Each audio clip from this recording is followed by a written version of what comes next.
What's going on, everyone? Welcome back to the Yes By podcast. First thing is first, I just want to say, hey, thank you so much. The response last week, the views, the downloads, I just can't express my gratitude enough. Like, the response was overwhelming. We really are going to make this Newfoundland's #1 podcast. And now, to follow up such a great first week, we have a fantastic episode. First things first, we're going to be chatting with Hayden Cashion, who's a marketing consultant all the way in Ottawa. We're going to chat about essentially how you can grow yourself as an influencer or a small business in rural communities and smaller towns like that, Newfoundland features a lot of. Then I put my man Tye Beazer to the test with Newfoundland trivia. So me and Tye have been boys basically since day one of the University of Ottawa. We lived on the same res floor together. I put him in the ringer, basically. I said, okay, here is what you are going to do in terms of Newfoundland slang. What does this mean? And then I also, we gave him a little quiz. His answers are comical. I love the guy so much.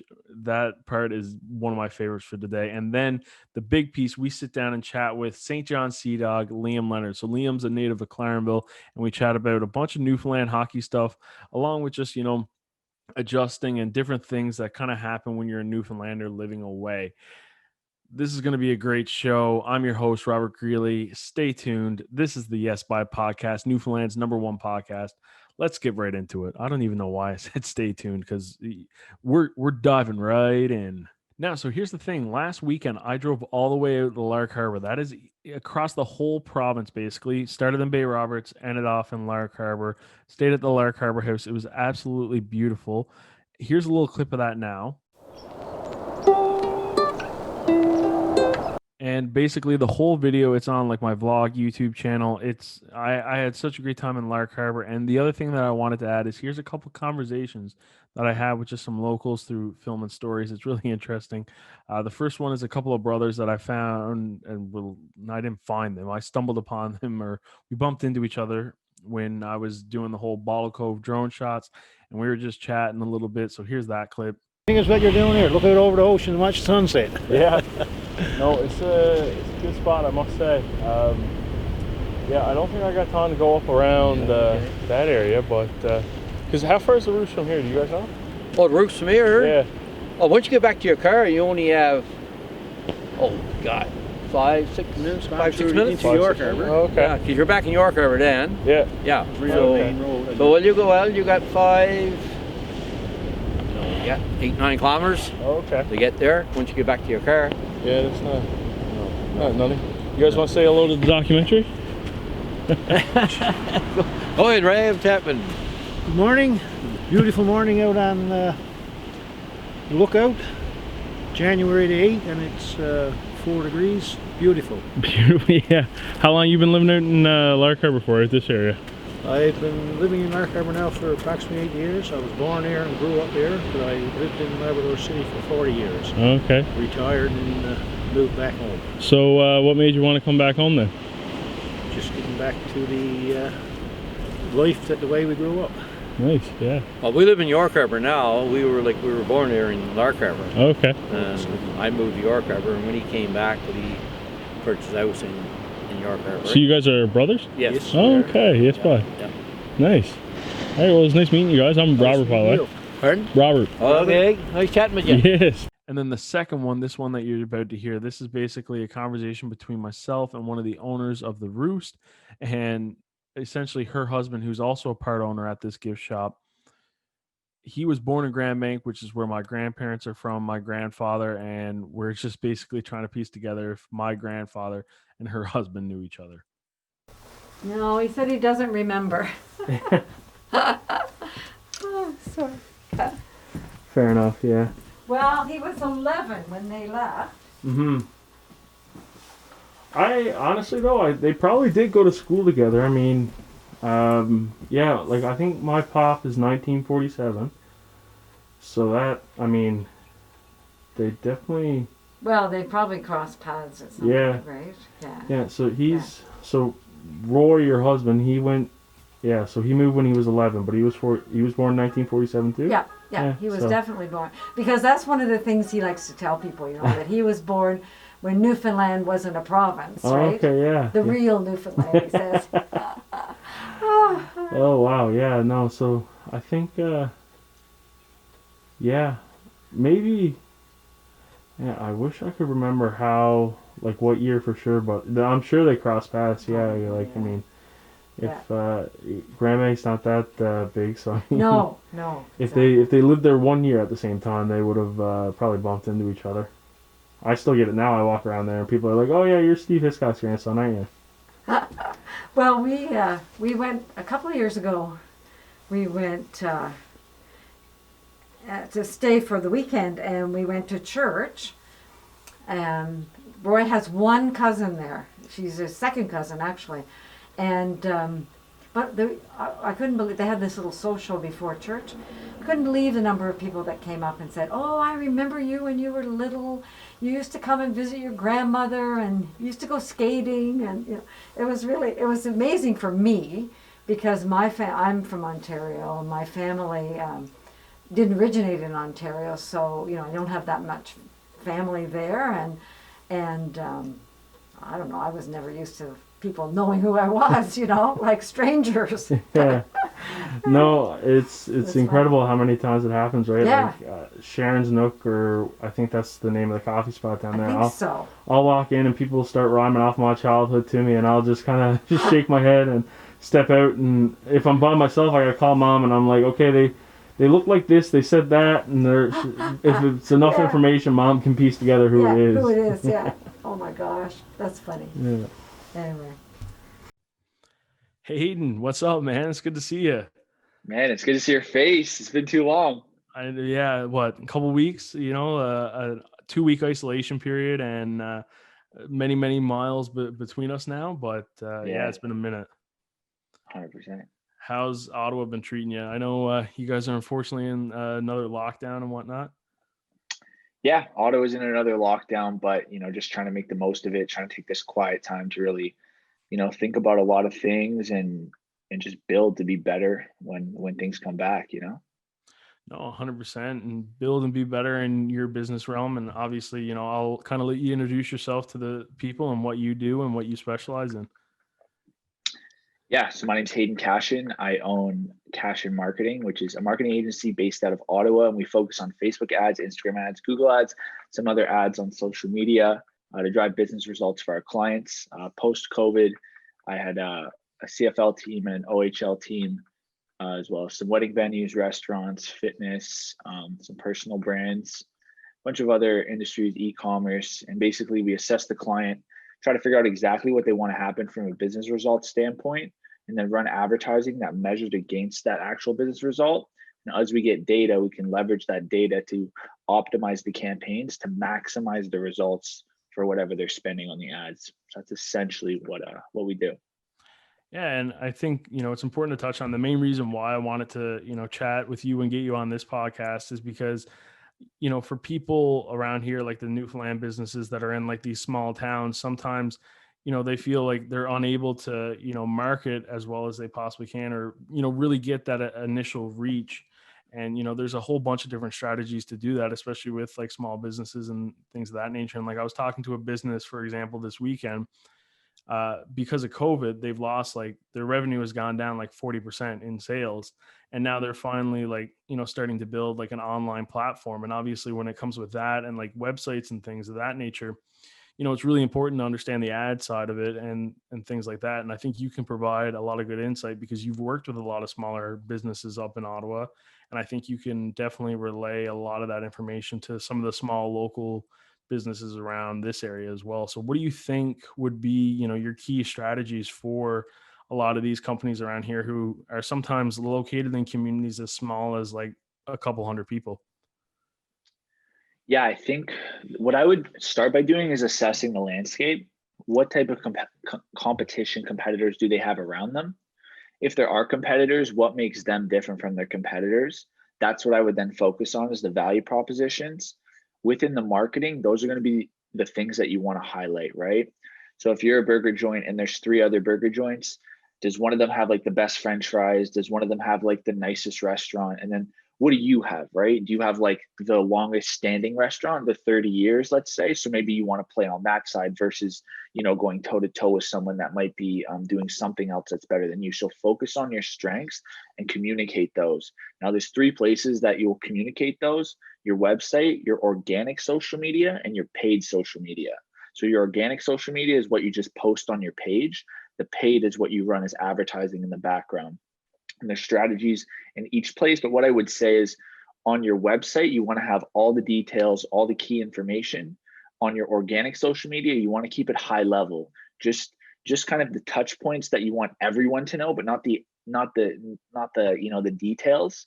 And then through the ads is how you're going to reach new people, because it's very tough. Well, some platforms are easier than others, but typically it's tough to reach a ton more people versus just paying for that exposure. It's relatively cheap. So I would say the ads drive to the Instagram or Facebook page, and the Facebook page drives to the website where they get more details. And that's kind of how I see the funnel. So, part of that funnel you mentioned is the website. What do you think is key components in starting something like that for a particular company? I would honestly, it obviously depends on what the business is, but I like to start super simple. One of the restaurant clients that I work with here in Ottawa, the restaurant's only been around for 2 years, but they've had so much success, grown exponentially, and literally their website was a page with a button to click to reserve, which sent you to Yelp. And at the bottom, it had their 6 different menus, like cocktails, breakfast, lunch, dinner, late night, whatever, like the 6 different menus that were just clickable documents that opened up PDF files. That was the whole website, but it served the purpose. There was nothing else that they really needed. Sure, they had a contact button as well with like their address, their phone, or whatever, but like there was no other details. There's no photos, there was no intricacies, there was no online ordering. Like, it was very basic, but it served the purpose. Now, in regards to, particular companies and, kind of bouncing from one industry to the next, what do you think is, a main reason for, say, a small local business in rural Newfoundland that, specializes in maybe a cafe, or maybe they're just an ice cream shop, or even just a Airbnb spot, to really invest in a social media campaign and, get eyeballs from around the country, around the world, even internationally on them? Yeah, I would say because it's so cheap, right? People sometimes champion how much organic reach they get, but when you actually realize how cheap it is to get paid reach, I don't think it's that smart of a strategy to be excited about organic reach. What I mean by that, for example, an average right now for one of my clients, if they're advertising in Canada, is about $8. A thousand people see their ad, right? So when you're a business and for $8 you can reach 1,000 people, you only really need a couple conversions off of that typically to make it ROI positive, let alone if you can get a bunch of conversions off of it, then it can be quite lucrative.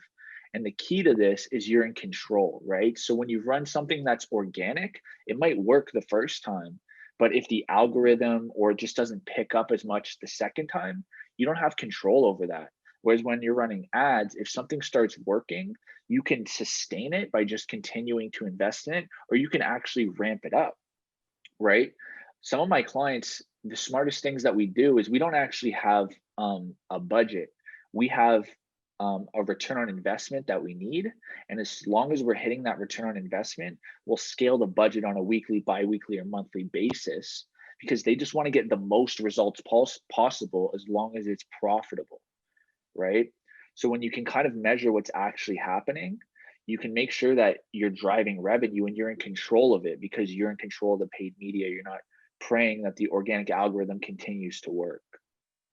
So now maybe say my business or my company is almost an experience. It's a boat tour or a rock climbing adventure, Mm, or even like a guided tour. yeah. What's the added benefit of me, investing online and, maybe especially now where tourism isn't really open, to, invest in that online market and have the online exposure if people can't really come to me right now at this moment?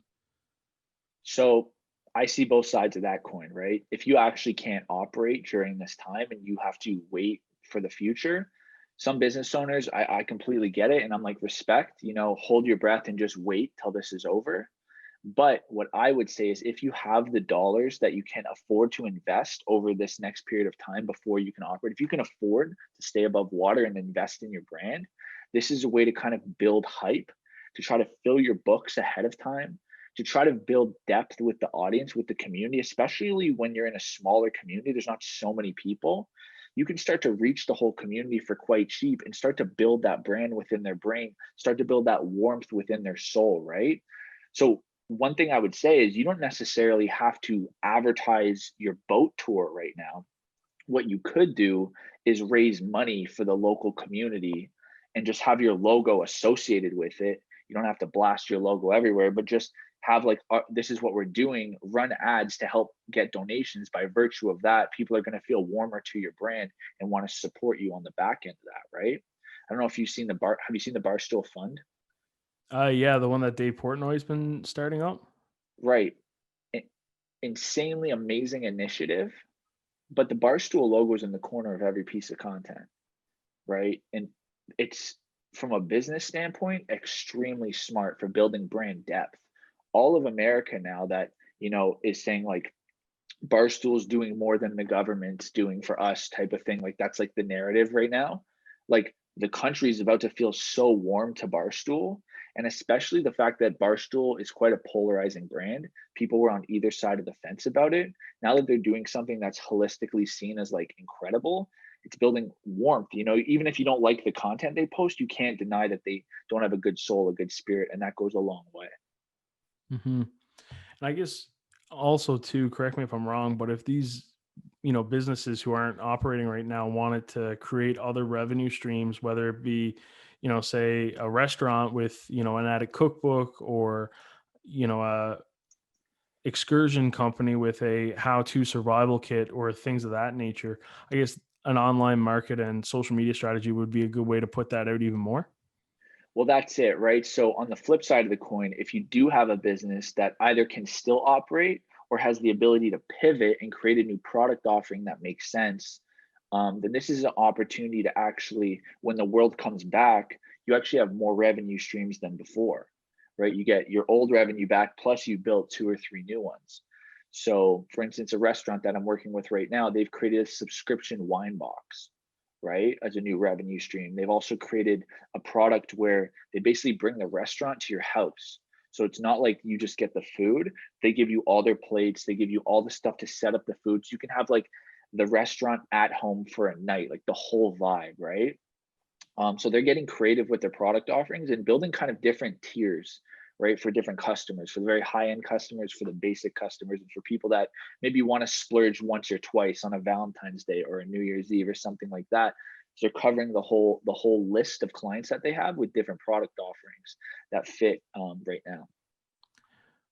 When looking at a social media ad campaign as a company, or even, jumping into, say, the influencer market, because, Newfoundland definitely has a lot of micro influencers, especially with the rise of TikTok right now. How should they be looking at trying to market themselves? How should the influencers? Yeah. Sorry, I kind of put the two and two together, but let's fix. That was a bad question on my part. Let's fixate on the micro influencer now, or influencer. Yeah, like I think that I don't necessarily think COVID. So do you mean how to grow their following or how to get businesses to pay them? A bit of both. Okay, a bit of both. I think to grow their following, they should just continue doing whatever they were doing to grow their following before. Maybe add a little bit of just thoughtfulness around the landscape, right? Maybe they want to be a little bit more empathetic to things that are going on and not maybe flash money, or if they were doing stuff like that in the past, like maybe like assess the landscape. But I think for influencers, what they need to actually do is reverse engineer business owners and understand the business owners. Typically, they just want to make money, right? So if you can actually value what you do in dollars and give it an estimation, a justification why that's your estimation, you're now talking their language, and you're either going to get a yes or a no, but it's not going to be a confusion of I'm not sure, right? And if you just then ask 100, 200, 300 business owners, you should get some yeses. So the way that I would go about it is, first I would estimate, well, if you can, I would figure out how much organic reach they get on a post right off the bat. The second thing I would figure out is how much does it cost to run ads in the area, right? So if it's, like I said, $8 for 1,000 impressions, then maybe the influencer wants to come in at $6 for 1,000 impressions. They get X amount of impressions on a post. This is why they're going to charge that. So now you're getting a deal versus if you're going to run paid ads, and your organic reach is already this, you're going to reach 5 times more. You know what I mean? And then all of a sudden, financially, it's better than ads. You're going to get more reach than you normally do. Plus, my community is very, warm to me in the sense of like, look at my engagement rate, look at how many comments I get. Like whatever I say, they really have that credibility with me. So those are kind of the ways I would look about it. Think about it from a money standpoint, from the business owner, and then also use that like depth within the community. An influencer saying something is always going to be more powerful, always majority of the time more powerful than an ad saying something, because there's that human level of trust, credibility. You've built it up with the audience.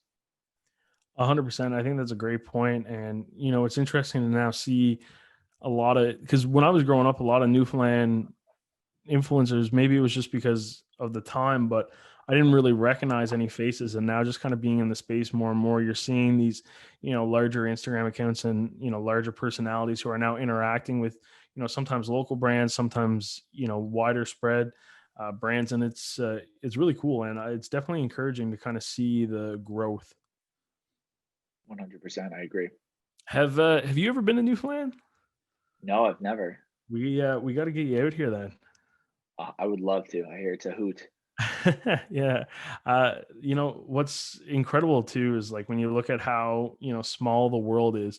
So for those who don't know, essentially I kind of met you originally through like a mutual friend and then through Instagram. But then we started, kind of working together and, I was following you around for a camera for a little bit. But what's crazy is that I knew somebody who you also knew as well, who also has like a Newfoundland connection. And if people are watching this on YouTube and they, because my first impression was like, okay, these guys are related, but because they look a lot alike, but that's not the case. There's a funny story. So you are actually, and the Growlers fans are going to like this bit here. You're good friends with Todd Skirving. Correct. Yes.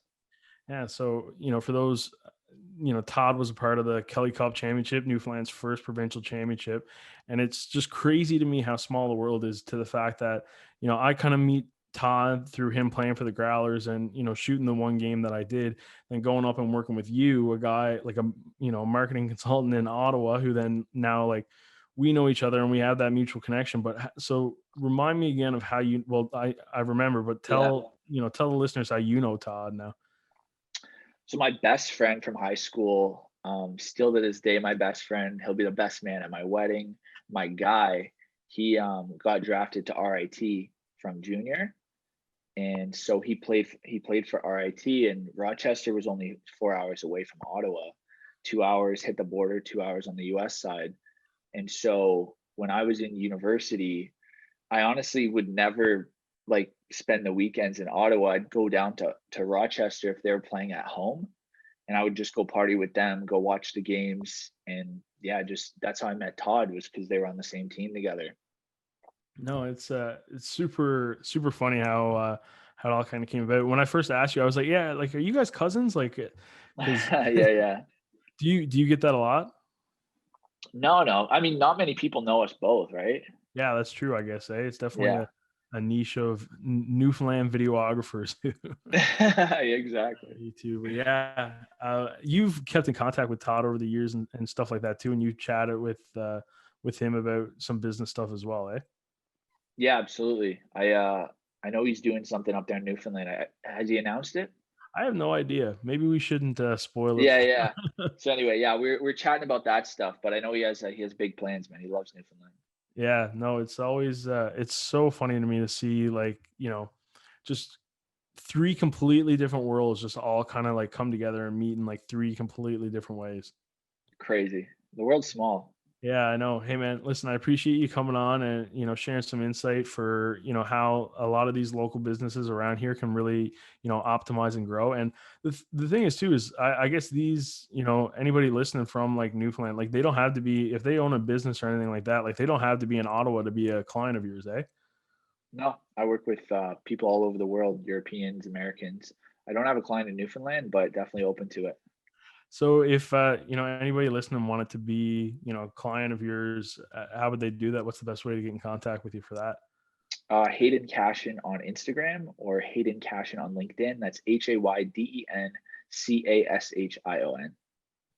Definitely recommend anybody looking to grow their business to definitely get in contact with this guy. Regardless if you get nothing out of it, you get a good conversation out of it. That's for sure. Hey, conversation guaranteed, I promise. Hey man, I appreciate you. Take care. Stay safe. My pleasure, brother. Thank you so much for having me on. I really, really appreciate it. I got to be honest, I always love catching up with Hayden. He has such an insightful mind, and he's actually doing something incredible for Yes Buy podcast listeners. So basically, his whole business, marketing consultant, Hayden Cashion, Cashion Marketing, all of that, you have a business, you want to grow his business, like we just mentioned. You don't actually have to be in Ottawa to be a client of his. He is offering Yes Buy podcast listeners 50% off the first month of a minimum 3-month commitment. So all you got to do, send him a message on Instagram, be like, hey man, I love it. I want you to work with me and like help me grow my business or my platform. And essentially you tell him you came from the Yes Buy podcast, Newfoundland's #1 podcast, and he's going to give you 50% off the first month with a minimum 3-month commitment. So honestly, take advantage of it. Now, this next part is with my good buddy from the University of Ottawa, Tye Beazer. I put him to the test. Classic Newfoundland knowledge. This is a good one. Let's go right into it. Beazer, man, welcome to the Yes Buy podcast. Newfoundland based, all about Newfoundland. You ever been to Newfoundland? Is that the first question? Can you hear me? Is that? No, I've never been to Newfoundland. I definitely would love to go, I would love to go. I want to visit all the provinces, territories in Canada. So yeah, so this is I think this is going to be one of my favorite segments on think this. about good things. This is going to be one of my favorite segments on this podcast, is essentially, putting you guys to the test, because we've been boys for 4 years now. I met you pretty much the first day of university. We lived in res together.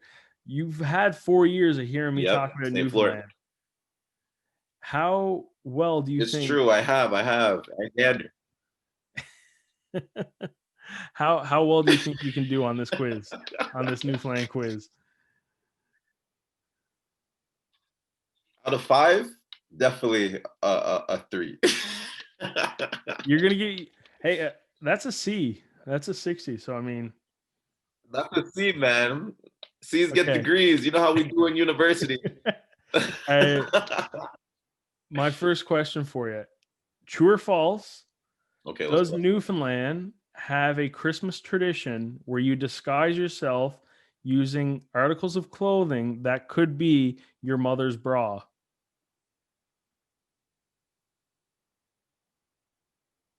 Yes. Sounds like something Newfies would do. Hey, that's true. You got one right. So you're 1 for 1. That's mummering. That's the classic mummering tradition. Hey, there we go. I knew it. Yeah. I remember you mentioning something about you wearing your, I've never done it, but in the song about mummering, it's there's a line essentially where you put on your mother's 42 bra and you goes on your way. So what you're saying is I have to come down for Christmas. Yeah, man. That's what the you're saying. Best time. Yeah. Okay. That's amazing. I love the tradition. Sticking to the Christmas theme now, we have a classic tradition where, we go out all night, basically have a massive party, go to the pubs, go to the bars. Nice. What is the date of that holiday? And a bonus point if you can rhyme me off the name of that holiday, like that Newfoundland traditional day. Ooh, okay. Well, you already gave me a hint saying it's a Christmas tradition. Mm-hmm. So I'm gonna go with December 23rd, the day before Christmas Eve. Okay, and what's the name for it? Drinkmas. Hey, listen, that was the bonus. That was the bonus question, but you did get the actual question right. The 23rd of December is Kid You're 2 for 2. Man, that Let's get impressed it. me. Let's get it. Hey, students only as good as their teacher. You know, that's all you, man. That's all you. Okay. Now, you've seen Come From Away, right? Like, you went to that Broadway musical with Audrey? Yes, yes. Amazing play. Amazing play. One of my favorites. Okay, so Next now up, The Lion King. we're we're gonna see how much you were listening in that.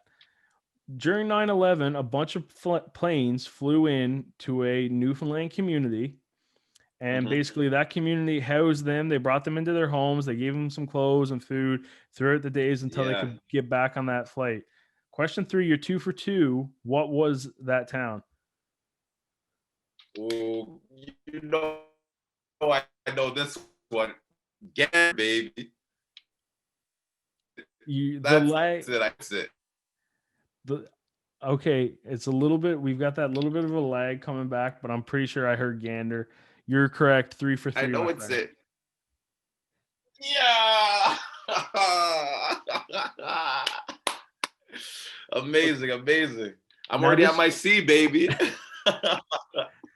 This one now is gonna depend on how much you've been listening to me and talking about like the Yeah. things that I've done before. Because this is more so a Robert Newfoundland question as opposed to a Newfoundland question.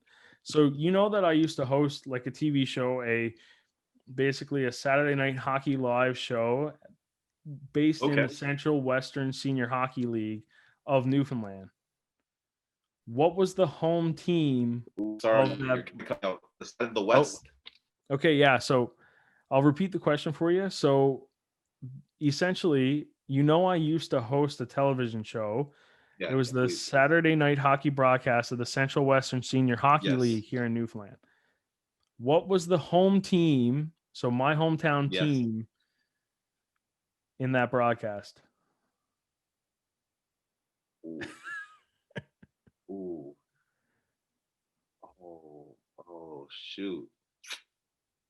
Oh, shoot. Why do I want to say the Honeycombs, man? I feel like Honeycombs.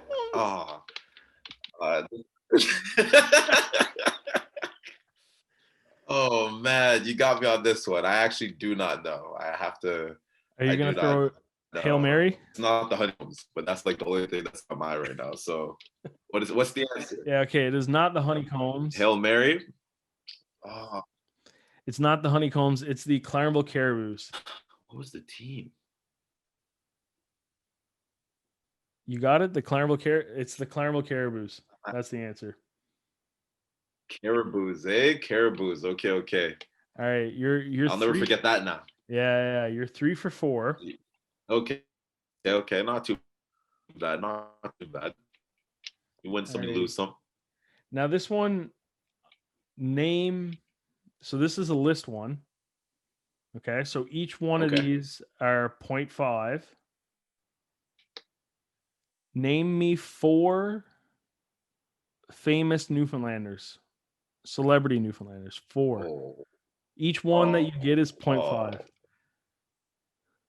Oh, 4 famous Newfoundlanders? I didn't even know yeah, okay. Well, we got our man, the host, Robert Greeley. No. There we go. You know you're giving me that point. Yeah. No, what do you mean no? No, I ain't. It's your show, man. What do you mean no? Yeah. Listen, I'm not. If you can't come out with anything else, you know I think I'll we're going to give you the vote 0.5 on that one because I deserve a point for that one. Most definitely. Okay, 0.5. I take it. Write my name down too. Was Terry Fox from Newfoundland?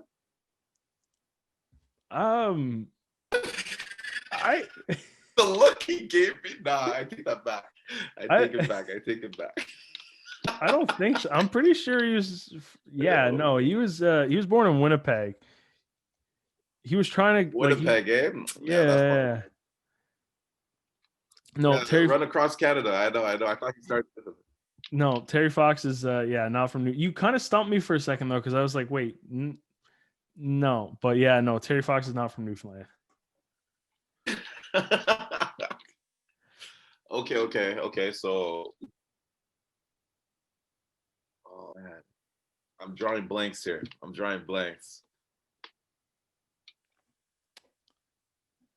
No athletes come to mind.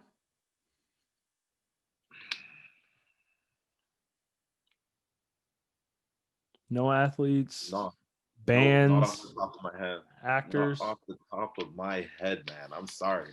Okay, I need to rehearse on who is famous from Newfoundland. So I mean, you got guys like Michael Ryder, played with the Boston Bruins, Montreal Canadiens for a long time, won a Stanley Cup. You got Daniel Cleary. Daniel Cleary, he won the Stanley Cup with the Detroit Red Wings. Okay. I should just point out, I'm not a big hockey fan. No, Yeah. I'm sorry. You know, it's a football thing. You know, so. Yeah, that's true. Go on. What about these bands?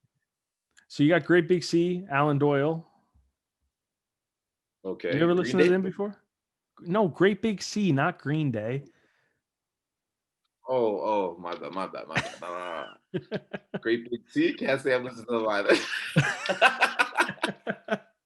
Go put them in your Spotify after this. You know what? I'll take my 3 points though. And I'm happy with that. Was it you or Oh man, I miss you, bro. I miss you. Yeah, man, I miss you too. Was it you or Trey though who told me that you guys watch Republic of Doyle all the time? Was it you or Trey who told me that? Oh no, that was Trey. Yeah, so I was expecting you to get maybe an Alan Hocko from that because I know like Trey always loves talking about his. That would definitely be Trey though. That would definitely be Trey. Yeah, so that's a Newfoundland show with like all based in Newfoundland. Yeah. Alan Hocko is the big star on that one. All right, but hey, you sought out and you got what you wanted. You got your C. How's that feel? I did. It feels really good. You know, 3.5 out of 5 isn't bad, right? Yeah, well, I guess hey, actually we're just doing bad math. 3.5 out of 5. You got yourself a B. You hear me? I see you. Our bad math. So 3.5 out of 5 is a 70. Yeah. So you got yourself a B. A B, eh? That's nice. Oh B man, for Beazer. Yeah. Oh, dude, it's been nice catching up with you. I miss you, man. We gotta, as soon as travel opens up more so, we gotta get you out here. Most definitely. I look forward to it, man. Will you let us screech you in? I've told you about that, right? Kissing the fish. Perfect. I said, will you let us screech you in? I've told you about that, right? Like the tradition where you gotta say some of our sayings, kiss a fish, take that shot, right? I remember that one. Yeah. I remember that one. The thing is, with Corona and everything, I don't know if the fish would appreciate me just kissing him. You know what I mean? So like, it's just kind of, you know. Well, I think. Listen, man. I think the fish will be okay with it, and obviously, you're gonna come here when COVID and everything is all settled down, right? How do you think you'll be able to handle those? How do you think you'll be able to handle those Newfoundland sayings? Oh, hit me with a few. Let me see if I can repeat a couple. All right. Well, let's see if you can define some. That's what we'll do. See if you can say it, and then see if we can see if you can define them. Okay. Stay where you're at. Stay where you're at till I comes where you're to. All right. Stay where you're at till I come through. Two. Is that what you said? Stay where you're at till I come. Stay where you're at till I comes where you're to. Stay where you're at till I comes through you too. Yeah. Stay where you're at till I comes where you're to. Oh, till I comes where you're to. Hey, that's no different from Toronto slang, you know. That's pretty nice. Stay where you're at till I comes to where you're to. Yeah. So like stay where you are, and then I'll come to you. Well, what's your what would that be with like? Yeah, I'm coming. I'm on my way. Just stay where you're at. I like that. Okay. I like that. What a sin. I'll fit right in. What a sin by. What a sin. Yeah, what a sin. That's like Damn, sort of, right? That's like darn. That Yeah. I wish that never happened. Yeah, like that's unfortunate. Yeah. What yeah. a sin. Yeah. What about this one? This one. Yeah, that's unfortunate. Exactly. Who you longs to? Who you longs? Who you longs to? Where your man at, eh? I see that, Robert. You've been pulling out the bars, eh? But who's you longs to? Yeah, Robert's the guy, man. Robert's the guy. That's who are your parents? Oh man. Who are your parents? That's what that is. Longs, like belongs, like mom and dad. Who are your parents? Oh, who are your parents? Yeah. Oh, I thought it was like where your man at. No. Oh. Oh shoot. Okay. Who you longs to? And that's who are your parents? Yeah. Really? Yeah. That one's interesting. All right, we'll go with this one. You're some saucy. What? You're Repeat some that? saucy. You're some saucy? Yeah. Like you're something saucy? You're some saucy. You're some saucy. It means you're hot stuff. It means you got an attitude. Yeah? It means you got an Oh, attitude. really? God damn, yo. You guys from Canada too. What's going on here? Oh, All right, man. let's see if you can get this one. Oh, Narting. man. I love it though. I love the slang. Narting. Narting? Narting? No, you're making this up. I don't even know what that one is. Narting? I don't know what that one is. I could even. It's I'm gonna need it. What's the definition? Can you use it as a sentence, please?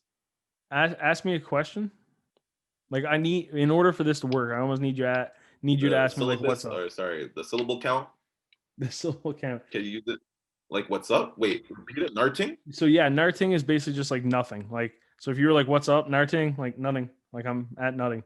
Really? Narting. Okay. All right, cool. Yo, you're preparing me, man. When I come through, the Newfoundlanders aren't gonna be ready for me. Okay, so you got her scald. You got a scald. Got her scald. You got a scald? You got her scald. You got her scald. Ooh. You got it solved. You got it good. Yeah, kind of. Like it's basically like things are exactly how you want them. Yeah? Yeah. Okay. I like that. You got scald. I like it. No worries. It's exactly where you want it to be. You got scald. Now to once. Not a once? Now to once. Now to once. Now to once? Now to once. That's like, nah, I didn't do it. It basically. That means I didn't do it, right? That means I'm innocent. It's hands up. Not a once. I didn't touch. I didn't. It means in a little. It means in a little while. Oh, in a little while. What? Like I'm coming now to once. What are these words, man? I'm coming now to once. Slangs? What? I'm coming now to once. Oh man. Oh my God. Okay. All right, you got me drove. Missioning. It's like you're reaching, you're going the distance, It takes a while to get there. Right? Nah, you're annoying me. No way. Yeah, no way. What is this? You're recording all these? These people are gonna think I'm stupid, man. That's crazy. How am I that far off? Yo, that's insane. You gotta get like a real Toronto man, one that's not in political science, has to study vocabulary for papers. Just get someone out of the hood and just get him on your show and have him do this quiz, because I want to see what he'd be saying. Like, believe me, that's tough, man. That's tough. I was confident with half those answers too. Oh man, not a once. God love your cotton socks. Man. Nah, I didn't do it. Not a once. God love your cotton socks. God loves your cotton socks? Bro, God loves black people. Amen. No.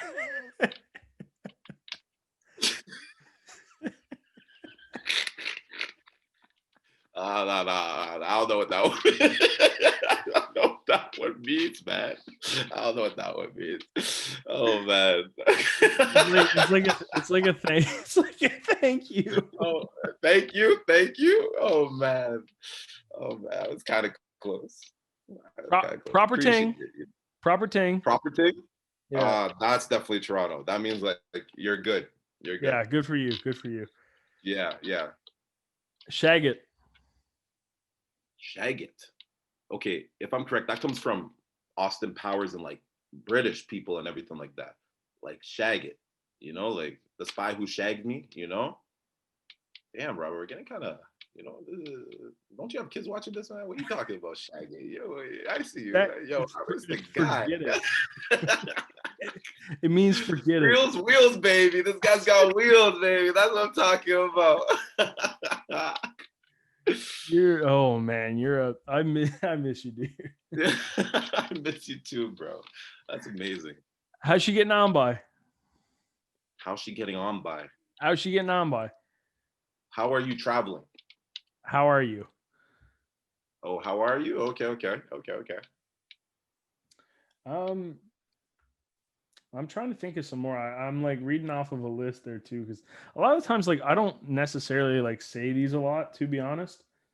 The big thing is for me is like I'll throw like a buy at the, like, do you remember early on in like res where I would always be like, yeah, what are we going at buy? Actually, it was you who I think I was texting you, or like I was talking to you, and you got like all like mad at me because I was like what are we going at by? Yeah. And you're like, man, like what are you getting on with? Like, why are you saying goodbye? Like after you're asking me a question, like give me a couple seconds to like answer it. I'm like, no, like I'm just you remember that? Yeah. Oh man. I love the slangs though. I love the slang. It's pretty good. Yeah. Yeah, we went through a lot. I mean, pretty much the other ones are like having a time, like that. I feel like that one's self-explanatory. Having a great time. Yeah, exactly. Yeah. Oh, that was like us on New Year's, having a time. Yeah, man, that was a good one. That 2019 New Year's, the ringing 2019 one. Yeah, 2018, 2019. Yeah. That one was. Or was it? That was a lot of fun. Yeah.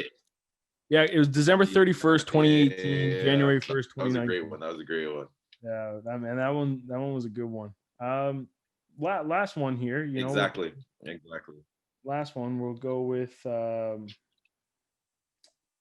just had it here. Oh, there we go. A lovely grand. We had a lovely grand time at that New Year's party back in 2019. Yeah. Okay. That one's like, it was a great time, a grand old time. Yeah, pretty much like that's wonderful. Yeah, wonderful. Amazing. It was a great time. I think you know what? I think you did pretty well on these slangs. I got to be honest with you. Yeah. I'm definitely gonna try when I reach out there. Yo, man, like we'll get you out there. We'll do the most definitely. Myself, you, Trey, Cassie, like Jess, like get that whole squad. We'll go. Oh man, lots of fun things to do. I'll take us out in a boat, and like we can do some whale watching, icebergs, all that thing. You gotta take me fishing. That's one request I have. I definitely want to go fishing out there. Oh yeah, we'll get you out for some fishing. What do you want to do? You want to do salmon fishing, cod fishing, trout, capelin even? You know what? Trout's always good. I love me some good trout. All right, we'll try and get you out at the time of the year where the trout's good. Most definitely. That's like late summer. Dude, I'm not a fisherman, man. Stop, like. Man, I thought you would know. You're going on like man. What are you talking about? I'll do my research. I'll call my grandfather up and I'll be like, hey, what? We're trying to impress the people, You're about trout. I know about that. No, sweat it. Yeah. Oh man. Hey dude, I appreciate you. City boy knows about trout. Man, thanks for having me on here, man. Really, really appreciate it. I hope it's not the last time, Oh, dude. Honestly, man, we'll do some more, and hopefully we'll even have a better Wi-Fi connection for it too. Yeah, honestly, I pray for that too. Did I tell you or did I tell you? Man, I love that dude so much. He like one of the funniest guys I've ever met. He did pretty good, I got to be honest. So it's nice to see that, all my Newfoundland talk throughout the years hasn't gone in one ear and out the other. So he's actually retaining a little bit. We got to get him out here. I mean, man, I miss those guys so much. All right, now here we go. Liam Leonard, St. John Sea Dog. Enjoy. Liam, bud, welcome to the Yes By podcast, man. Thanks for having me. Happy to be here. Still in isolation? Yeah, still got a couple more days left. Almost done. How's that been treating you? It's not too bad. Been staying pretty busy, just, working out, staying in shape, and playing a little bit of Xbox and relaxing, enjoying it. Keeping it light for sure. Didn't you say it was like 6 of the last 8 weeks have been in isolation for you? Yeah, because when we were in St. John, someone in our organization tested positive for COVID, so we all got put into a hotel for 2 weeks for quarantine. And then as soon as I got out, we left to go home the next morning. So as soon as I got home, I had to go back into isolation. So then I had 2 weeks out back at home. And then now I'm back here for another 2 weeks. So a lot of going around for sure, eh? Yeah, it's brutal. So, I mean, you're from my hometown, Clarenville. Let's, just dive right into it. Growing up in that town in Newfoundland, what was your childhood like? It was pretty straightforward, just practicing, playing hockey a lot, skating on the backyard rink every day. Dad had to set up a backyard rink, so spent a lot of time out there. And like in the mornings and the evenings after school, I was involved in a lot of sports too growing up, and I was always busy. There was never a time where I wasn't outdoors. Growing up playing a lot of ball hockey in the summer, and small town things, not a lot. Just keeping yourself occupied a lot, playing with friends and stuff growing up, and playing a lot of sports and getting yourself involved in a lot of things. And yeah, that's pretty much how it was for me growing up. When do you accredit the time of falling in love with hockey? The whole hockey thing really got serious for me kind of around, I would say Adam, I got really into it. I used to get into it with the refs and stuff and get really heated. And that's when I kind of found a passion for it. So yeah, I'd say around Adam, I really started taking it pretty seriously. And then, it just grew on me and I kept going from there. And each year I always wanted to play AAA, Team Newfoundland, whatever it was. So I just kept going with the flow and stuck to it. And that brought me to where I am today, just sticking to it and working hard and just loving the game. You've actually gotten to represent Newfoundland a few times with, Team NL hockey. What's that been like? And I mean, how's that feeling, honestly, getting to represent your whole province? Oh yeah, it's always fun getting to represent your own province. I always enjoyed it. It's usually a few days. You go for a tournament at under 16. It's the combine, so it's a little bit longer. But just going to get represent your province, it's very special. And growing up, I really enjoyed those tournaments a lot. You get to hang out with people that you're not normally hanging out with, and being with guys from other teams and stuff, and becoming good friends with them, building good relationships. And not only that, you're all kind of in the same hotel as like the other provinces, so you kind of like build friendships with guys from outside the province and like other provinces like New Brunswick, PEI, Nova Scotia. So those tournaments were really always special, and it was something that I look forward to every year, something I always worked hard towards to make that team every single year. That was always my focus when I was 14, 15, 16 was to play Team Newfoundland, and representing your province is always an honor. So it was really fun. So as you're going through the ranks there, who are you looking up to in terms of like your hockey idols, both like, I guess, in a Newfoundland standpoint and then a bigger picture at NHL worldwide caliber? Worldwide, like hockey player, for me it was always Jonathan Toews. I was always a huge fan of Jonathan Toews because I always loved his two-way play and how he took care of the D zone as well as the offensive zone.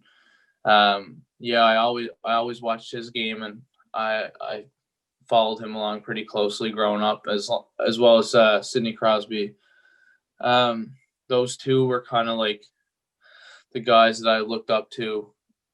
But growing up, honestly, back in the day, probably watching the Caribous almost probably would have been probably the guys I would have looked up to nearby. I always used to I watch Ryan Power a lot, and I always used to try to, every time I take a face-off, I'd always try to get down and take face-offs like Ryan Power.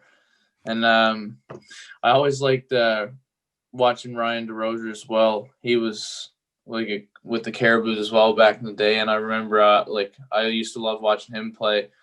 But those two guys probably I like watching a lot. Any time watching the Caribous, you looked up to those guys, like from Clarenville, watching them play. Being a kid from Clarenville, it's always Caribous were a big deal. Yeah, no, I mean we've chatted with like guys like Dustin Russell on my other podcast there, and we've had you on that, and just like reliving those moments. Like, man, senior hockey, especially in Clarenville, like it was just such a good time. Yeah, no, it was crazy. I remember days when you couldn't even get tickets to get into the doors. Do you have any classic tin can stories? I didn't really get much. I was out of there by the time I was 10. So I was 10 years old when they switched rinks. So I didn't really have a whole lot of memories. I remember just like a couple home tournaments here and there. And I remember actually it was a shootout. We had a shootout. I don't remember what it was. It was something, maybe it was like Jamboree or something like that. But I was shooting on one of my best buddies, Blair Porter. And I remember I was like, I'm going to score all these goals. And Blair stopped me every single shot. So, yeah, that was probably my biggest memory in the tin can. I think, that's what I remember most clearly from the tin can. That and watching Caribous games. Yeah, just getting absolutely blanked in the shootout. Yeah, I got blanked big time, and I thought for sure I was going to score every goal, and then Blair blanked me, and So as you're going through the ranks, playing AAA, whether it be Tri-Pin and then a little bit major midget, Osprey, and things of that nature, what are you doing in terms of taking steps to try and get you to the queue and the position that you're in today? Well, every year, playing AAA with Tri-Pin, it's a little bit different when you're younger, so it's kind of hard. There's not as many people really watching you and stuff, more like prep schools and whatnot. But actually, first I went away to Bishops in grade 10 to see what that was like, and I ended up getting drafted. But I came home the year after, played Tri-Pin for my grade 11 year. And that was actually very beneficial to my hockey career. I know I had a great season that year, and that really helped my development. But no, not a whole lot. When you're younger, it's kind of hard because Pee Wee and Bantam, you're not really getting looked at as much in the queue. It's more when you get to midget. But when I played Tri-Pin, I had a good year for myself. Ended up getting a trade to Bathurst, and that really opened up a lot of doors for me. So coming back playing for Tri-Pin, it honestly, what I would say, it's wherever you're playing, someone will notice you, right? Like if you're good enough to be there, someone will notice you and you'll get your opportunity. So I thought Tri-Pin was a good option for that year and a chance to live at home. So I came home for the year, and it benefited me really well. So there's nothing wrong with playing hockey in Newfoundland. I think it's actually just as good as anywhere else. I mean, there's no need to go away. I mean, it is great if you're looking at other paths and stuff like that, but Newfoundland AAA, it was good for me, and it benefited me and helped me get to where I am today. That year AAA, you guys did really well, right? Like, was that the year you won the league, or am I mistaken? Bantam AAA, we won the league. Yeah. But in major midget, we lost in the finals to the Leafs. Okay, you still had Also, great roster though, eh? yeah, we had a good team. No, the Leafs beat us in the finals, but they had a really good team as well. But no, that year we were actually pretty good. I think we went on a big winning streak after Christmas. We weren't doing so well in the first half. We had a little bit of adversity, like some people in and out and stuff like that. And once we got it all figured out after Christmas, we climbed right up to second place. So yeah, it was a good year, and we had a good team. So it was fun. It was a lot of fun.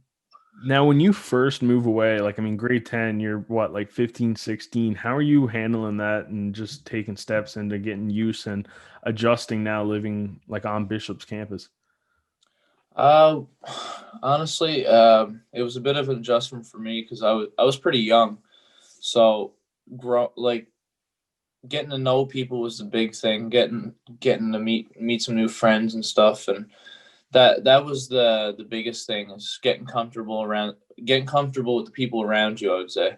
And that really helped. I was a little bit homesick at first. I actually got the opportunity to pretty much go home once every month, because there's long weekend in October, November, whatever. So we got to go home pretty much a weekend almost each month. But no, I adapted really well. There were some older guys that I played with, my buddy Alex Brisson, that we're still really great friends today. And he was the one that kind of like really took me under his wing, and he helped me feel comfortable there. He was always like there for me during my my time at BCS. Also had my a fellow Newfoundlander and Zach Bennett as my roommate. So it really helped a lot having the two of them. So no, it was a bit of an adjustment, like the first month, getting used to everything, different league, different province. Like, it was a bit of an adjustment at first, but once I got comfortable around all the people, it made for a pretty fun year. Zach Bennett, did he win a Mem Cup with that Bathurst group? Yeah. Yeah, so that must have been a nice moment for you to see a good buddy be a part of, because they had a collection of Newfoundlanders on the team, actually. I think there was like 4. Yeah, I think so. Yeah, 3 or 4. Yeah, I can't remember off the names right off the top of my head, but I think he was one of them. I almost want to say like Marr. Yeah, Jordan Marr, yeah. Adam Hallwell, and Fitzpatrick. Mm-hmm. Yeah. So now you get to join that Bathurst team later in your hockey career. Was there any added pressure of being like, hey, like they've just had some great Newfoundlanders who won a Mem Cup, I got to step up here? I didn't really expect too much. It was just more like gaining confidence and stuff. And as the year went on, I gained my confidence in the league. The beginning of the year was a little bit tough, but once I got used to it, it was pretty good. We were also in a rebuild mode, so there wasn't so much pressure there to say. We were a young team, a lot of rookies. I think we might have been like 10 rookies, maybe 11. Oh, wow. There was a lot of us anyways. However many there was, we were a very young team. So it was just basically going out and competing every night, just playing your game and doing whatever you can to keep the games close and try to get as many wins as possible. Because being on a rebuilding team is tough. You really got to work hard. And no, there wasn't too much pressure. I gained a lot of confidence going into the Christmas break, and then after Christmas break, kind of went up from there and started believing myself a little bit more. And it's been good ever since. So I've that year in Bathurst actually was a very helpful year for me, being able to get a lot of opportunity and stuff to see what it's really like, getting a lot of playing time and stuff at that level. So that year really helped. Like it helped my development, it helped my confidence. It was a really good year for me, actually. And I was lucky to get started there. And I really enjoyed my time in Bathurst. So yeah, it was good. Yeah, definitely a different, market for you. I mean, it's a very French market, obviously. And, I know we went to the same high school, and I don't know about you, but my French doesn't equate to probably live in Bathurst. How'd you handle that? You're probably a little bit better at French than I am, eh? Yeah, I can speak both fluently. So, I lived in Quebec like for a year. Did that's French true. immersion, and everywhere I've been, I was in Edmonton for a year, which is French, and everywhere you go, you learn more and more every time. So, Would just you kind of encourage? builds up. Would you encourage a lot of Newfoundlanders to try and pick up French as much as possible? Because I know sometimes it's just like it. We could go years without ever having to use it, right? So I mean, it's definitely something like for myself. I know personally, I wish I kind of put more emphasis on learning now, especially spending like the last 4 years at the University of Ottawa. Well, I mean, you definitely want to know if someone's talking about you, but um, no, I think, yeah, it'd be very beneficial for a lot of people, especially kids going away, like to play in the queue. And in Quebec, I mean, it's nice to know a little bit at least to be able to understand it. It is different. It's a whole different thing to speak it, but being able to understand it, yeah, would be pretty beneficial. And I think it would go a long ways, like especially if you're on a Quebec team or something. I know a lot of places in Quebec, there's not like too much English. So like most places in the league that you go, mostly everywhere is pretty it's pretty French for the most part, unless you're in the Montreal area. There's some more English, but like when you go up north and places like that, there's not very much English. So yeah, it would definitely be beneficial for young kids to learn French for sure, especially in a bilingual country like Canada. Now you've had quite the Quebec Major Junior Hockey League career. You've kind of been a part of Bathurst, Moncton Wildcats. Now you're with the Sea Dogs and things of that nature. Kind of take me through the whole ride, and we chatted a little bit about Bathurst, so more so the Wildcats and now the organization that you're currently at with the Sea Dogs. Yeah, so I played in Bathurst a year and a half, and last year at Christmas, Moncton was really building up, and they were going for that big run for the Memorial Cup. Probably had a very good chance at winning it. So they picked me up as a guy who would bring energy to the team, not like someone who would drop the gloves, throw big hits, stuff like that. Just be an energy guy and create momentum for the team when needed and whatnot. So anyways, March came around and COVID hit, and there it is, a team with 10 or 11 NHL draft picks and riding like a 20-something game win streak, all gone to waste pretty much, you could say. Now Moncton's more in a rebuild stage now than last year they lost a lot of guys to pro and whatnot. So yeah, it's definitely it was definitely tough on everybody for sure in that organization. A lot of people sacrificed a lot to build that team up to what it was. I know, like, they put a lot of time into getting players from all over the league, top guys, and really built a strong team, a true team that had a legitimate shot at actually winning the Memorial Cup. And so that was actually pretty devastating. That could have been the best chance ever to win a Memorial Cup, so it definitely sucks for everybody. Well, but it doesn't come around too often, right? Like the chance to win one. And typically, you see junior teams build up so much for that run.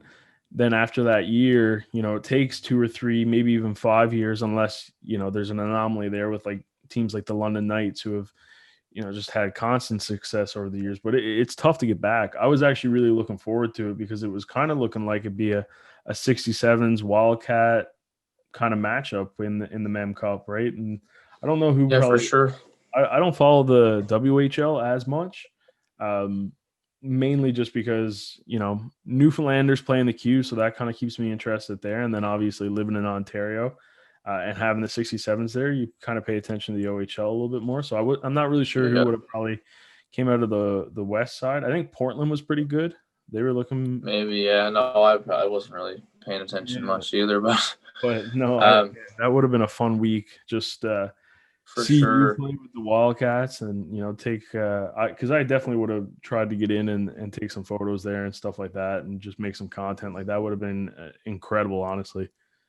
Oh man, it was devastating. Like it was rough to see that happen and all fall apart and stuff. Like sometimes for some guys it's a once in a lifetime opportunity. So yeah. Other people get more than one chance, but very rarely that it comes around twice. So I guess it's one of those things where I guess you got to look at it as just maybe everything happens for a reason kind of thing, as much as that sucks, right? But yeah, that's right. before I guess, the season falls apart there, when you get traded, how are you feeling? Because I mean, like I said, they were already a Memorial Cup contender at that moment. Obviously, there's a lot of excitement now. To be acquired at a deadline for a team that's going for Mem Cup, like that's got to be a lot of pressure. Like going to Moncton, you mean? Yeah. Yeah, no, it definitely was a little bit, but I knew my role and I just bought into my role and I did what I had to do. So it wasn't too much pressure for me because I knew I knew what to expect. I knew it wasn't going to be the same as Bathurst. It wasn't going to be the same role or nothing. I knew what I was there for, and I just stuck to that. And I did my part. So I honestly wasn't feeling a whole lot of pressure because going into it, I knew how good they were really going to be and whatnot. So I just took the role and just went with it and did what I had to do to help the team win every night. So now you're with St. John. Yep. The cool thing about being a Sea Dog is, there's some Claremont Caribou alumni who have gone through there. Jason Churchill used to represent, the Sea Dogs. He played a little stint of his Q career there. It's pretty cool, to be a part of an organization that also has the history of, big character guys from that team that you love so much as a kid, the Claremont Caribous. Yeah, no, that is definitely cool to be able to share that.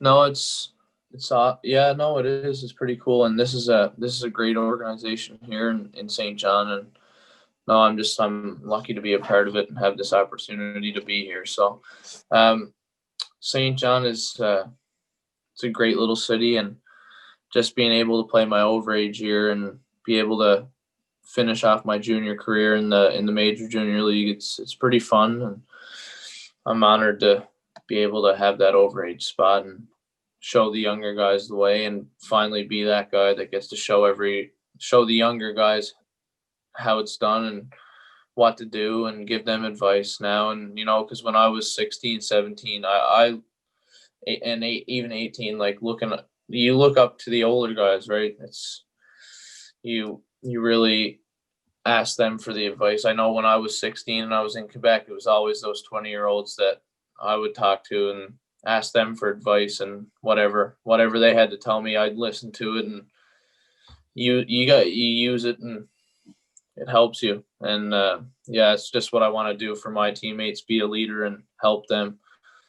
Who do you accredit as being some guys that have just given some really great advice to really stick around in the queue and be the position that you are in now? When I was in Quebec, a big one was Yannick Turcotte. He was kind of my style of player, honestly, like a physical guy who worked really hard and just didn't really care, just went out and worked his ass off every game. So it was kind of like I took a lot of advice from him, and he was always really good to me. So Yannick was definitely one of the guys. And I would say, funny enough, Alex Drapeau in Quebec as well. He was always looking out for me when I was younger and whenever I'd play there. And he actually would give me some advice going into my first game, my first game in the league. He was there giving me some advice, telling me not to be nervous, and would talk me through some stuff. And oddly enough, I play on the team with his younger brother now, who's 16 years old. So funny how it works, but yeah, no, those two guys probably. And then, yeah, no, that's probably it. Yeah, those two guys for sure. I can remember pretty clearly giving me some good advice. Now, this span of Newfoundlanders in the queue over the last, I'll say 5 years, and even kind of continuing now with the last kind of queue draft and, moving forward, the extra Newfoundlanders, it's a pretty impressive list. I mean, what's it mean to you to be a part of just kind of like a great era of Newfoundlanders playing Quebec Major Junior League hockey? Oh, for sure. It's definitely a big privilege.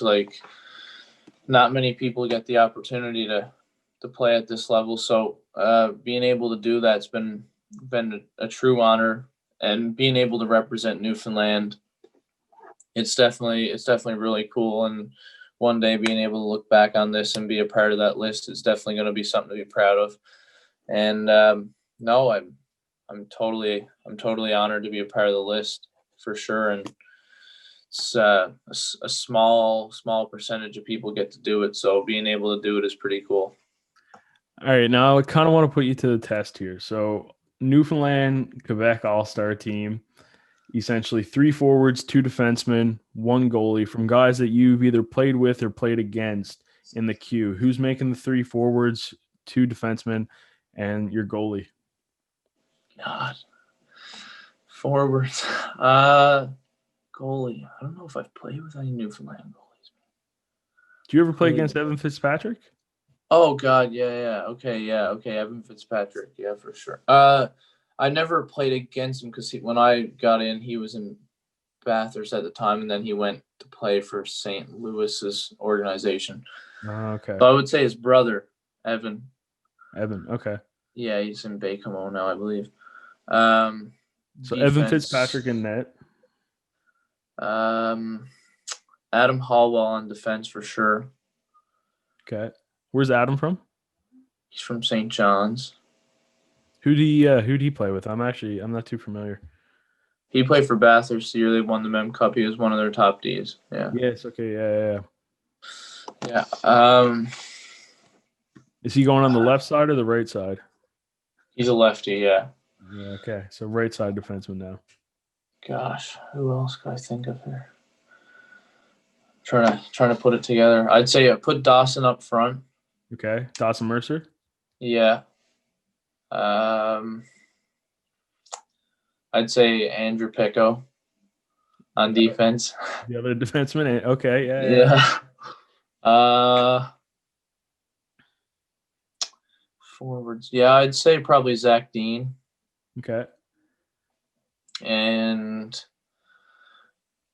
Jesse Sutton. Yeah, Jesse Sutton, I think. I like that lineup. So you got Dawson Mercer, Zach Dean, Jesse Sutton up front, Pico and Holloway on the blue line, and then Fitzpatrick in net. That's a pretty solid team, man. You'd win some games with your starting lineup.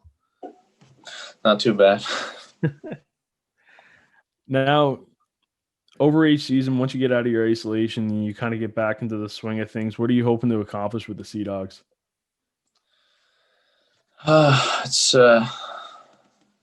It's hard to say because you never know what's going to happen, but hopefully we can get some wins under our belt, get a few more wins, start winning a little bit more, working as a team a little bit more, and hopefully getting a good spot for the playoffs. That would be the ideal goal, and just make it to the playoffs and make a good push from there and see how we can do, because I know we got a decent little team here. So definitely trying to get a good spot in the playoffs and making a good push for it. And we're not a bad team. We're a pretty good team this year. So I mean, we could be definitely. I wouldn't say we're the favored team to win, but we could definitely surprise a lot of people. I think there's teams like Val-d'Or and Blainville who are loading up with all these big name guys, but I mean, we could surprise a lot of teams. We're young, work hard, we got a lot of talent, and if we can put it all together, at the end of the day, we're going to be a hard team to stop for sure, I think. No, I mean, I'm wishing you the best of luck. Hopefully you guys can definitely execute and get the results that you want. I'm now kind of reflecting on your whole Q career, and I know when I've traveled a lot, and people ask me where I'm from. I say I'm from Newfoundland. I get a wild array of different responses. People are typically excited. They got lots of questions. I'm sure you've got a few stories or things of that nature. What are some of your wackiest, wildest, introductions once you tell people you're from Newfoundland? You always get the classic ones like, oh, you must drink a lot, or do you know where George Street is? Those are always the classic ones. But I've never had anything too crazy, honestly. No, but it's no, I haven't got anything too crazy. It's usually the casual, something kind of drinking joke, or do you know where George Street is? Those are usually the classic ones. Or do you live in St. John's? Those are always because typically that's the only place anyone knows is St. John's, pretty much. Yeah, I mean, basically how I introduce myself, because when I say Newfoundland, it's funny because we're pretty much, I'd say we're almost like one of the few provinces, maybe other maritime provinces do this too, but for the most part, when like the guys that I know from Ontario introduce themselves, they're always like, oh, I'm from Toronto, I'm from Mississauga. So they name the city, but like we name the whole province. And then they go, my favorite part is like they act like they know they're going to get it. So they go, oh, like what city? And I say like, oh yeah, like I'm from Clarenville. And then they're like, oh, like, do you know about like St. John's kind of thing? So then I always, because I was born in St. John's, I basically just say like, oh yeah, I was born in St. John's, but I grew up in Clarenville. And that's typically what my go-to right away is just like, yeah, I was born in St. John's. So at least that kind of clicks with them. And then they can have a follow-up, because typically when I just go with Clarenville right off the bat, they're like, oh, so like, where is that in relative to St. John's? Yeah, that's always the classic. Every time someone asks if like when you tell people you're from Newfoundland, it's always, so how far is that from St. John's? Like, oh, it's like an hour and a half. Yeah. Yeah. It's always the same thing. Everybody asks, how far is that? How far is that from St. John's? Or at you, sometimes are you close to Corner Brook? Yeah. When I was in Edmundston, actually, it was like a big place. They used to ski a lot and stuff. So a lot of people asked me if I knew where Corner Brook was, I guess because of Ski Hill, but no, it's always something different. Yeah, that one's a good point actually, because every now and then the curveball, because I've honestly forgotten about that because I've had so many St. John's ones. But yeah, no, Corner Brook comes up a little different places on the West Coast as well. People always mention Gross Morin as well. My biggest thing is I got to get out to Gross Morin, because everybody gets so excited to talk to me about Gross Morin, because they're like, oh, I see videos and photos of it. It's beautiful, eh? And I'm like, yeah, but that's like a 10-hour drive where I'm from and like where I'm living at. Like I've never been there myself, right? It takes a minute to get out there. Yeah, exactly. No, I haven't been either. So, but yeah, it's usually those are the typical responses. Something about George Street or St. John's for sure. I think they forget about how like big the province is. Right? Yeah, like in terms of land. When I break it down to some of the guys, and I'm like, no, like actually, like if I was to go from like say top to bottom, so like down Buren to like St. Anthony, or like on up there, it's like I probably should have done my research before I started on this tangent, but it's like I'm pretty sure it's like a 15-hour drive. Like it ain't. We can Google map it. Yeah. See.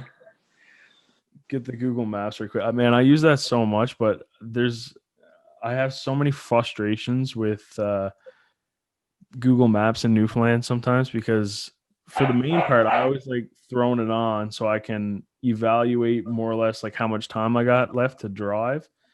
And living in Bay Roberts now, I drive straight going to Clarenville, and then it always breaks me off into that back end trail of like Mackinson's on that exit, and it's literally just a dirt road with a bunch of potholes. And I'm driving a Corolla now. I freaking drove a Tundra my whole life, so it's just like I'm beating the car up, and I'm like, because I don't realize, because I'm just like, oh, it wants me to take this exit, and then as soon as I turn off, I see the gravel road, I'm cursing in my head because I'm poisoned with myself. It wasn't showing me, but it's definitely far. Yeah, I mean it's from Buren to Goobies is how far? Buren to Goobies in itself, couple hours. I know Grand Bank to Goobies is like 2 hours easy. Yeah, for sure. That's where my grandparents are from. So yeah, I've done that trip a nice bit. So yeah, Grand Bank to Goobies is easily 2 hours, because I think it's about 2.5 hours from like Clarenville. So yeah, so half hour to get to Goobies. Then Clarenville from St. Anthony is like 12 hours, 11 hours probably. Yeah, so yeah, you're clocking about 15. Got to stop, a couple road trip snacks and things of that nature, and you got to get gas a couple times, because you never know when you're going to have that stretch of no gas stations. Yeah, there's a couple stretches. And looking forward to the future now. What's your aspirations with hockey? Obviously, there's the U Sports path, pro career? I mean, I know we've chatted about it a few times now, but yeah, what are you looking at? We'll see what happens at the end of the year. Everybody wants a pro deal, but university U Sports is never a bad option either. So whatever happens, and I'll just go with the flow like always and see where it goes and see where it takes me. And at the end of the day, neither are bad options, because university, you're getting that, it's a good level of hockey, and you're also getting your education. And then pro, you get that experience of being able to play pro. So, I mean, you're getting more and more youth sport players sign pro deals when they finish their education too now, right? So, I mean, youth sports as a whole is starting to be a breeding league for leagues like the ECHL, even overseas, right? In a lot of different European cities and markets, right? What do you think it would? What do you think it would mean to you to sign a deal with the Growlers, though? Just yeah. Honestly, that would be pretty cool. Just being able to play, not only just play pro, but being able to play pro in your own province. That'd be really cool. Yeah, that would be a special experience. Do you currently have an agent? Yep. Yeah. So I want to chat a little bit about that, because I mean, for a lot of young hockey players, especially, the Newfoundland ones who look up to you and want to be in your shoes, that's always, something that's not really talked about a whole lot, is, in terms of like trying to find the right agent and the right pick, and maybe, hey, like, when should I go and actually try and grab an agent? So take me through that whole process of like when you first started like realizing that you need to look for one, when you found one, and like why that was the right fit for you to pair yourself with that individual. Me, I kind of got my first agent around, I would say partway through my year at BCS. That's kind of, everybody started getting them. But yeah, that's around when I started realizing, I should probably get one. The Q draft coming up, get an agent, someone to call for you and talk about you. And yeah, it goes a long way, when you want, say, if you're in this league and you want to trade or something, your agent talks to teams who wants you and whatever. And, or like for future reference, like playing in the pro or something, dealing with contracts and whatnot. But I'd say it's important to get one at, going into midget for sure. What are your Q draft year? That's probably the most important time to start looking into getting one, or an advisor or something for sure. What are some of the qualities you're looking for in an agent?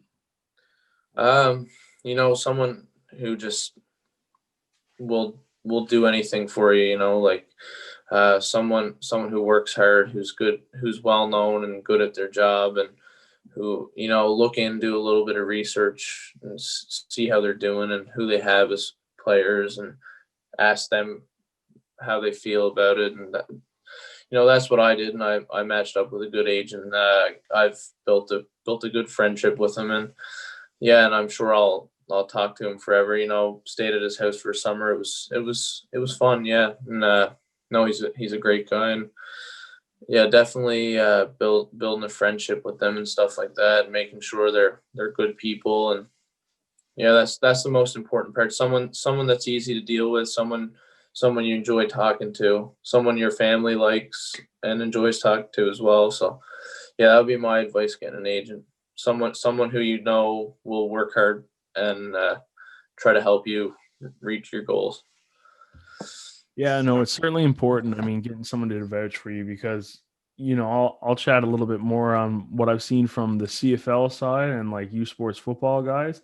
The guys who have like really good agents, all of a sudden they're getting, whether it be pro days or workouts with, CFL clubs. I've even seen, the Washington football team come up to Ottawa and have a pro day, right? So when you're, there's part of that obviously comes with the skill set, but when you really do have somebody vouching for you and constantly making those calls and being like, hey, you got to come check them out. You got to come check them out.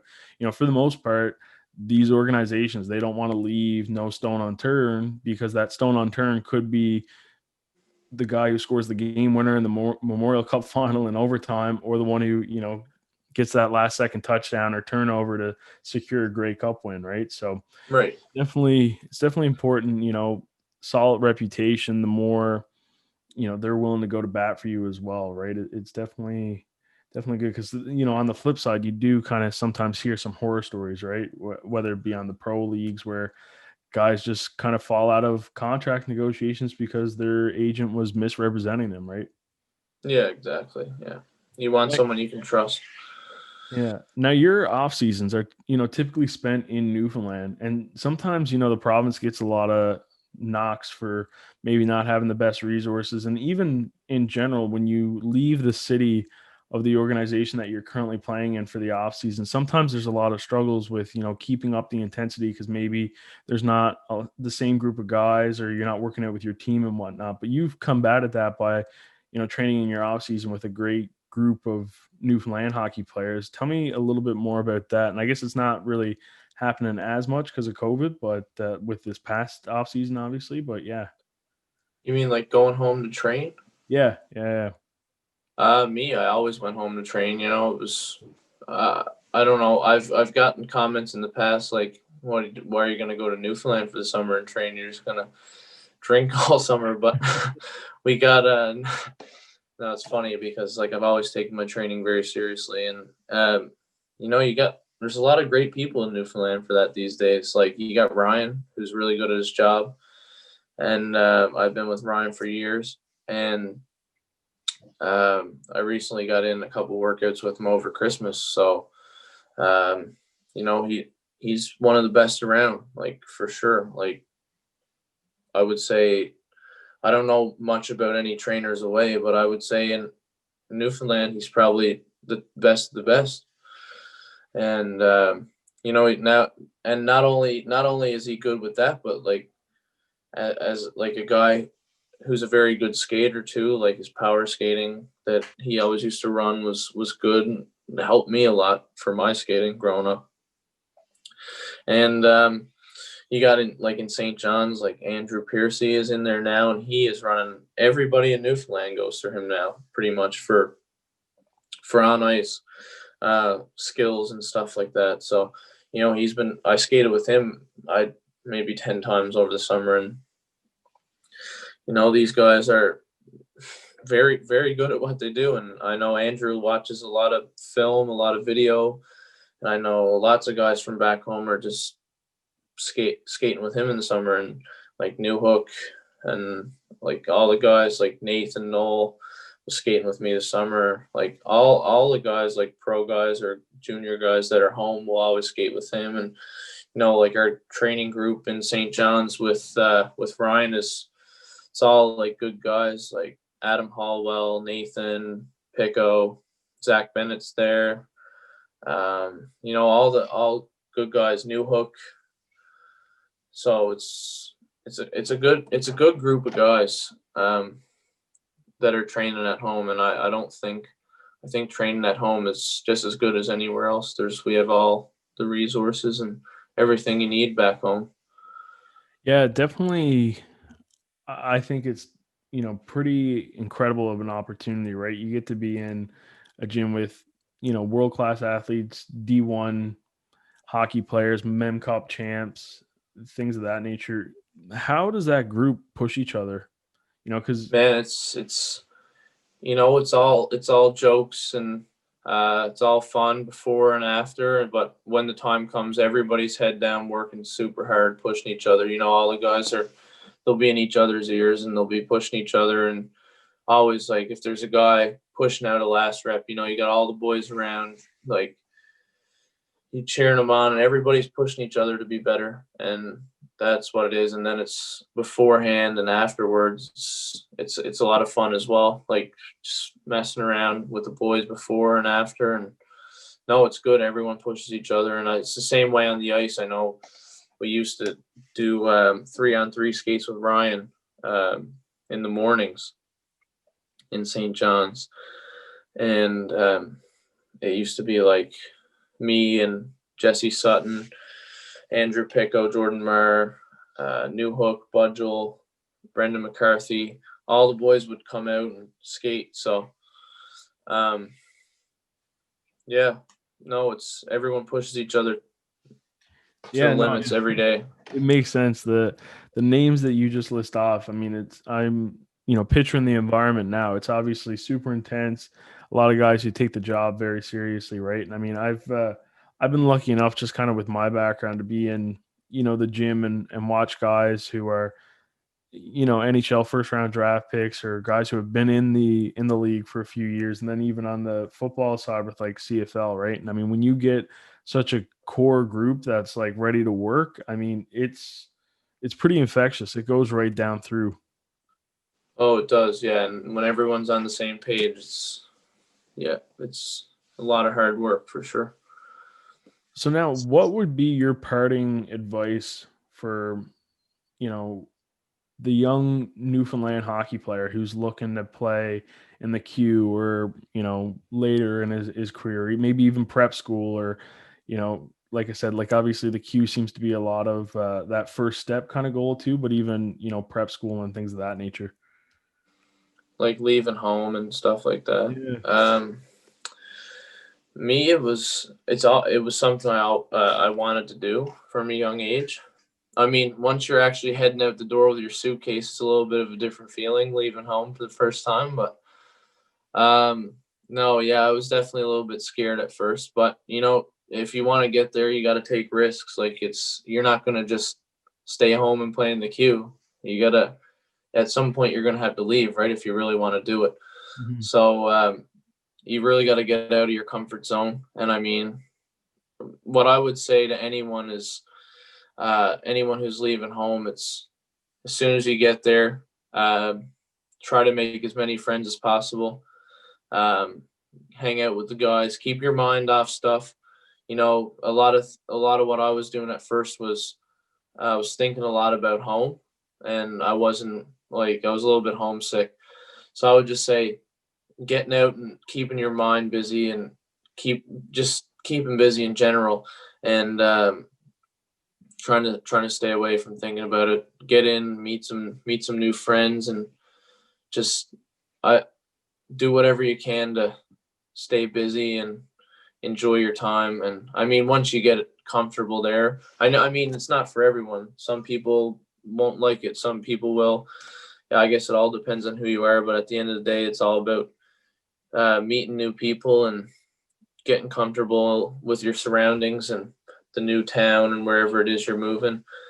And I'd say, like, after the first couple of weeks, usually you start adjusting pretty well to it. First couple of weeks, maybe month, usually it starts to feel pretty comfortable. Once you get into your routine and whatnot, it becomes your normal.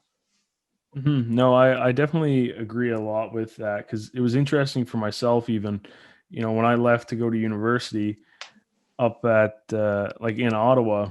It was the first time I was ever in that city. I've never been there before. It was like I moved there, and then that was it, right? And essentially, what was interesting to me is throughout my whole 4 years, there was never really a day I was homesick, because I was always just out around, meeting new people, making new friends, having people too that I just a couple people that I knew from like home. With like Amy Short and Hannah Rael being in the city was always nice, because every now and then you would bump into a familiar face. And there's always too, I don't know if you find this, but there's typically, you end up finding like a cluster of Newfoundlanders at some point too, that you can really kind of just chat with and shoot shit with. Oh yeah, wherever you go, man, there's always someone around. It's a little bit different for me in a sense, because whether I get a Newfoundlander on my team or not, it's usually always luck. But like, yeah, most places, yeah, kind of does work like that. Actually, funny enough, in Edmundston, I ended up with a billet from Marystown who actually worked with my dad's sister. So, I mean, that was weird how that all worked out. But no, they were awesome people, and it was really nice having them around. So, they kind of grew up in the same kind of environment I grew up in, like growing up in Newfoundland. So, and got a bit of an accent here, and this makes you feel more at home for sure. Yeah, it's always nice when you don't have to like re-explain yourself, right? Like even when I was on the bus for road trips with like the Ottawa men's hockey team, and sometimes like me and Drover are talking back and forth. And for those who don't know, Cody Drover's from Grand Falls, and we got to know each other over like our time with the GGs and U Ottawa, and it's just like it was always nice chatting with him because now we're just going off of like certain sayings and different places back home, and it's like the first time in like maybe months where I don't have to explain myself and be like, oh yeah, the College of North Atlantic is this specific thing, like in their hometown kind of thing, right? Or Yeah, the big stops and things like that, right? the big moves. Yeah. Oh man, I drove across the island this weekend. Like I went from Bay Rob to Lark Harbor. It was about 8 hours of driving. It's like an hour past Corner Brook, and I went through Deer Lake through the first time. And like that, like that Deer Lake also has a moose out there. Yeah, no, I know because I do the drive a bunch. I just actually drove home and then drove back to St. John. So I thought like the Goobies moose was the only moose out there. no, Like, the Deer Lake got one too. Yeah, no, I wonder if there's any other moose. Like, do you think there's any other mooses? I don't know. Honestly, I haven't been really up north, so I don't know. I just kind of see it passing by on the highway, but there could be. I have no idea. Well, it's funny enough because the one thing I remember with the Goobies moose though is back in grade 6, we did a exchange program with Owen Sound. So essentially, we went up to Owen Sound, Ontario for a week, lived with them, got to do everything. Then a couple months later, they came to Newfoundland for the first time, and they had all wanted to see a moose. And so we were like, yeah, it was grade 6. So we're like driving on the highway, and then all of a sudden, I forget who on our like bus, or maybe it was even one of them, but somebody started like shouting moose, and everybody from Owen Sound got super excited. And then sure enough, it was just like the Gooby statue. And also the to make matters worse, the bus driver got real annoyed because obviously you driving on the highway screaming moose ain't the best thing to be at. No, especially not in Newfoundland. Yeah, no, for sure. But no, I've had people tell me that moose, like asking me if moose even exist. yeah, that's actually, man, that's such a good point because that now that we're talking about it, that clicked with me too. Because I'm like, I've been walking around like in Ontario and Ottawa and like meeting people, and like they've had some questions about moose. Like they're like, "What's your like moose story?" Or like, "Have you seen moose before?" And I was like, I was on Taverner Place one time, like my street growing up. Walked up the street, went to Jacob Penny's house, turned like left to the left side of his house, face to face with a moose. I booked it. I started running. I said, "Screw this! I ain't." The thing chased me. It was the fastest I've ever ran in my life. I hopped over a fence, and like I had a moose chasing me. And then here it is. Like there's other Canadians who just don't even know if they're actually like real things sometimes because they've and that was like me when I woke up. I woke up one morning for school, and I was going out to the car to get dropped off to school, and there was a moose walking up my street. And I'm living on a quiet street. Like you don't even really see cars on my street very often, but saw a moose just walking down the middle of my road. And then it was in my backyard, and it was all over the place. And it was just really weird to see. Yeah, but it's weird how people sometimes ask, is there such thing as moose? Like, yeah, there's a such thing as moose. Yeah, it definitely, yeah, that one definitely throws me off. I get a lot too. I don't know if you get this because maybe your accent's a little bit thicker than me, but people always give me like, they're like, "Oh, you don't sound like a Newfoundlander." That one kind of bugs me a little bit, but yeah. You don't get that much, do you? Not a whole lot, but a lot of the time it's like you try to sound proper for people, right? Oh, 100%. You don't want to talk in a Newfoundland accent because sometimes people don't understand what you're saying, and then got to repeat yourself so much. It's just like almost you don't do it around other people. Just you try to sound save yourself some time, more proper. Yeah, just to save yourself time. Like I was in Blueberry Lake. We were all staying at cottages. This was with like one of the clubs that I was with, and it was like a getaway kind of thing. And I was telling this story. I think I was talking about the New Year's party that we had and how we always have it in like this massive shed. And for some reason, every time I said shed, they just always thought I was saying the word shit. I don't know who, mind you, you don't really hear your own accent or anything like that, right? So But I shit you not, because they thought I was saying shit instead of shed. That story was probably about 5 minutes, but it took me about 55 to get out. Yeah, no, I know what you mean. Yeah, for sure. No, it's just like I noticed that too. Like when my dad or someone goes somewhere, they're talking to someone from outside of Newfoundland. It's just, you put on a different accent just to try to, sound make it easy for them to understand. Yeah. Well, I think a big part of our accent, I mean, I could be wrong, but essentially a lot of it drives from talking fast and then dropping a couple letters, right? So then it Yeah, get like a little bit confusing when you're not used to just kind of having conversations where it's like, yeah, what are you at, what are you going to today? Like, are we going down the road? Are we going down the iron? Like, what's going on, right? yeah, no, I know. Yeah, definitely. And And that's the thing. You just try to keep it simple for people.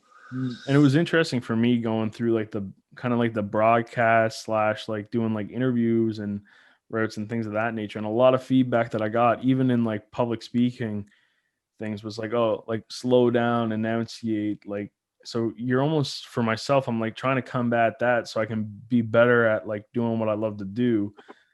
And then with that in nature almost kind of takes away from the Newfoundland accent. So then on top of that, when you move away for 4 years, it starts to fade because I didn't get to go home often, right? So now I'm just like, oh yeah, like this is kind of how I talk. Like, I don't know what to tell you. Like, it's like, you don't sound like a Newfoundlander. Well, it's like, okay, look at my birth certificate. I was born there, grew up there for 18 years. I don't know what to tell you now, right? Yeah, No, it's always it's interesting. I just kind of laugh at it at the end of the day because it is pretty funny and we get a few kicks out of it. And then the best is always because like you said, like you've tried to like dial it down a little bit when you're talking to people from not from here. So when like my grandfather calls on the phone, now all of a sudden I'm chatting with him or something like that, there's like no regard to like slow it down or say certain words as opposed to like the classic Newfoundland ones that we would say. it's almost like you adapt to who you're talking to. Uh-huh. Yeah, that's for me, like 100%. That's Yeah, what I do, right? it's the So same for me because when I'm talking to family or friends from back home, it's all like talking like a Newfoundlander. But when you're here, it's more like slow it down, pronounce your words a little better.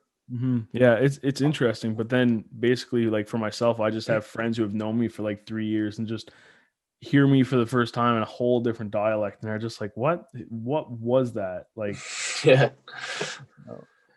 oh man. Anyways, dude, it's been great catching up. I really appreciate you coming on the Yes Why podcast. And obviously, if people enjoyed this and they want to hear more about your hockey career, we did that.